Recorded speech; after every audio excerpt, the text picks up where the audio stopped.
ថ្ងៃនេះខ្ញុំសូមនិយាយអំពីការវិវត្តរបស់កុមារក្នុងវ័យជំទង់ពុកម្ដាយគួរធ្វើដូចម្ដេចទី1ស្ងប់សិនមុននឹងស្ដីបន្ទោសពេលដែលកូនកំពុងខឹងឬក៏រំជួលអារម្មណ៍ហ្នឹងគឺខួរក្បាលផ្នែកគិតគឺដំណើរការមិនសូវល្អទេបើសិនជាយើងត្រែកដាក់គេនឹងឆ្លើយតបតាមអារម្មណ៍មិនមែនតាមហេតុផលទេចឹងរងចាំឲ្យទាំងពីរស្ងប់សិនរួចទើបនិយាយគ្នាទី2គឺភ្ជាប់ចិត្តមុនការអិយាបថជំនួសនឹងពាក្យថាមិនក៏ធ្វើអញ្ចឹងសាកល្បងនិយាយថាជួយប្រាប់ប៉ាម៉ាក់មកថាមានរឿងអីកើតឡើងពេលដែលកូនមានអារម្មណ៍ថាប៉ាម៉ាក់យល់ពីគាត់គឺពួកគាត់អាចបើកចិត្តហើយនឹងស្ដាប់បានងាយជាង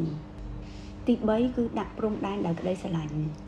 ផ្ដល់សេរីភាពឲ្យកូនប៉ុន្តែមិនមានន័យថាអាចធ្វើអ្វីក៏បានទេពួកគាត់នៅតែត្រូវការច្បាប់ច្បាស់លាស់ត្រូវការភាពស្មើភាព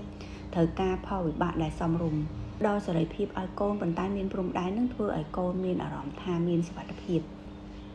ទី4គឺផ្ដល់ជំរឿសជំនួសការបញ្ជាឧទាហរណ៍ដូចថាគាត់ចង់ឲ្យធ្វើកិច្ចការសាលាមុនញ៉ាំបាយឬក្រោយញ៉ាំបាយ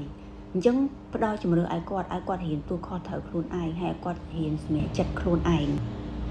តើសើការខិតខំរបស់គាត់មិនមែនចាំតែលទ្ធផលទេបើសិនជាឃើញដូចថាកូន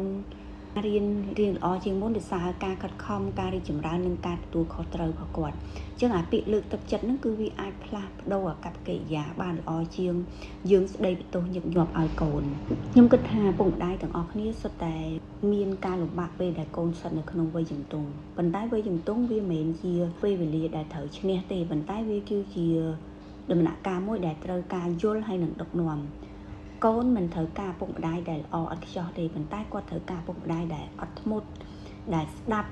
ដែលយល់ហើយនឹងនៅក្បែរគាត់ទោះនៅថ្ងៃដែលគេពិបាកបំផុតក៏ដោយ